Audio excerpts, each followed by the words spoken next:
In New York City, there are plenty of celebrity photographers roaming around, but how many of you have heard of a petographer? Well, we're about to meet one. His name is Jim Dratfield, and he is the photographer to the celebrities and their pets.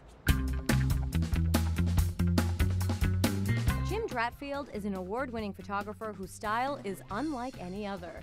He has combined the best of two worlds, photography and pets, and has created Petography. I had a chance to meet Jim during a special shoot at a private residence in New York City. For those who don't know, Petography, how would you explain that to them? Well, I always loved fine art photography, and I always loved animals, and all my life I had pets, and I thought, you know, if I can combine the two, and I coined the phrase petography and trademarked it, made sure it was mine, because I just, you know, I love the combination of those two things. The way it started, you wanted a creative way to send a photo and your resume out there. Yes, Bessie. What happened was I was acting, and what happened was I had an idea, trying to be creative to get the attention of different casting directors. So what I did is I set up all these sort of shots I was going to do with my then dog, who was an Akita named Kuma, and I did these images with him, and as I shot them, it was like a little light bulb went off. I thought, you know what about doing this as a sideline to support my acting, and it just took off. Being a former actor may have contributed to Jim's long list of celebrity clients like Laura Flynn Boyle, Kristen Chenoweth, Jenna Elfman, and ER's Eric LaSalle, all pictured here with their furry friends. But don't worry, you don't have to be rich and famous to book a session with Jim. Talk about some of your clients. You deal with the common folks as compared. I don't think of it as common. I mean, people, anybody who loves their pet. But I've done everything from a state trooper to Barbara Walters to I did a surprise shoot for Charlize Theron. Jennifer Aniston's a client. And then, you know, there are people who just, anybody who loves their pet, and I love to be a part of that, because it really shows that there's no, you know, everybody has that kind of love and unconditional love for their animals. Talk about maybe Elton John, Billy Joel, some of your other clients. Right. Well, how did they get your number? How did they get? I mean, I guess word gets around, and such. I've done 9 books now, and I did Billy Joel's Christmas card 2 years ago. I had his pug playing the piano, his 2 pugs playing the piano man, but with the pugs, and then his wife called and said, well, this year we want them baking cookies, and I'm like, can you do that? I'm like, sure, I can do that. And then I get off the phone, I'm like, how am I going to do that? You know? And Jennifer Aniston, a frequent guest on our show. I adore her. One of my favorite interviews. How did you find her? Well, she actually, when I did a shoot with her, what was wonderful, we did it in her home, and she was very down to earth. She did her own makeup. She's just very easygoing about it. And again, what I love about doing this is it was all about the relationship with her dog. But I did tell her at one point, this dog was so amazing. I said, look, you have to excuse me. I said, I think you're extremely talented, but I think the dog may be the most talented one in the family. I mean, this dog, you know, moved to the left, moved to the right, whatever you wanted. I mean, it was an amazing dog. What I love about animals is so truthful, because the eyes are the window to the soul, and what they give you is just their heart, and that's why I love what I do. Well, we couldn't spend all the time chatting. Jim had to get started on a shoot that was all about this lovely couple's pug, Hazel, who has quite the personality.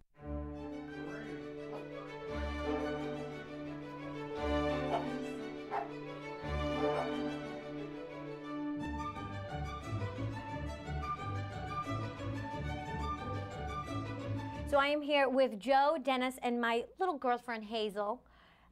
She is going to be the movie star today. Forget about the Jennifer Anistons, the Laura Flynn Boyles, Barbara Walters. It's all about Hazel today. Jim seems to have like a hypnotic sense with Hazel, because she actually listens to him, and he does these wild and crazy calls and barks.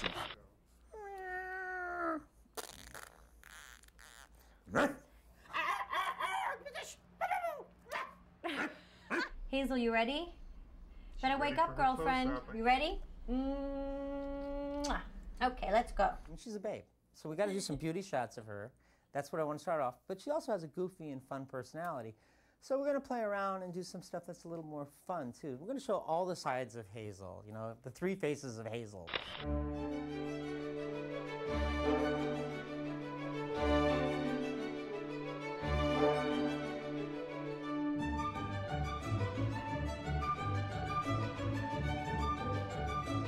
Jim caught the rough side of Hazel in Central Park.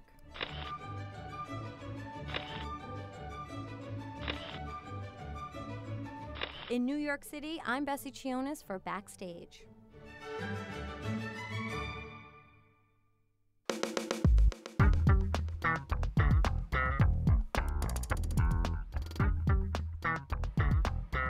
Legal seafood, an institution here in Boston as well as in other cities. Yeah. Talk about really how it was brought up and basically how it became this big thing. Yeah, well, Legal Seafoods is a family-owned company. It's been in business since 1956. Started in Inman Square, Cambridge by George cool. Berkowitz. And so the family tradition has sort of carried on. My friends always ask, like if someone's having a cookout or a get-together, what's a wonderful summer salad? Right. And I think this is a farmer's salad, but it's along the same lines. It looks very refreshing just sitting here.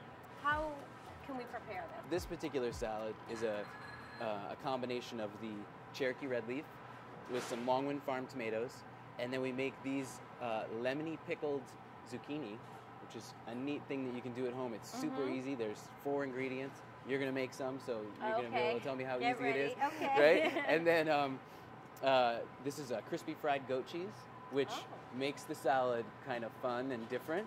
Crispy fried goat cheese. Right. Exactly. So that goes right on I like top. it already. So, do you want to make the lemony zucchini? I'll tell you what I'll do. Okay. I'll cut up the zucchini for you. Okay. So He you doesn't just trust me with the knife. so I don't really. So you would just go ahead and slice the zucchini nice and thin, and then you're gonna put it in a bowl. Okay. All right. And so I'm just gonna have you squeeze some lemon juice in there. I can do Okay. that. I You won't can do mess that. up. Okay. Is that enough? That looks great.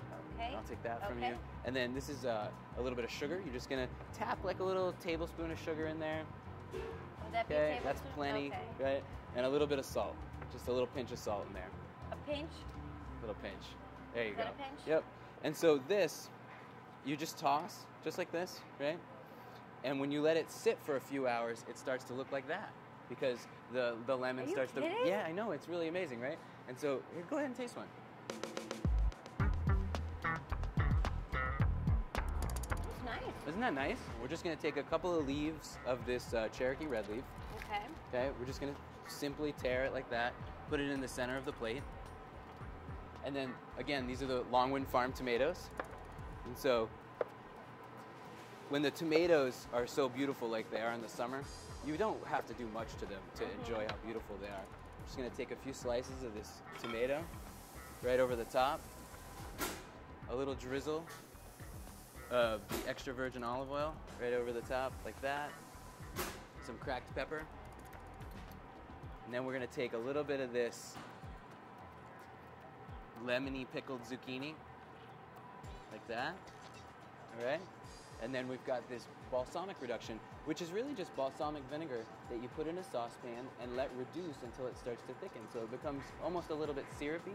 The goat cheese is really the only other prep task. And so that we just take the goat cheese and we form it into a little disc and dredge it in a little bit of flour, a little bit of egg, and then panko breadcrumbs, which are the Japanese white breadcrumbs.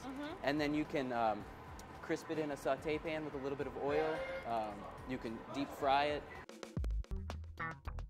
This looks wonderful. So that's our. And in our- about 2 minutes, it's not going to be here.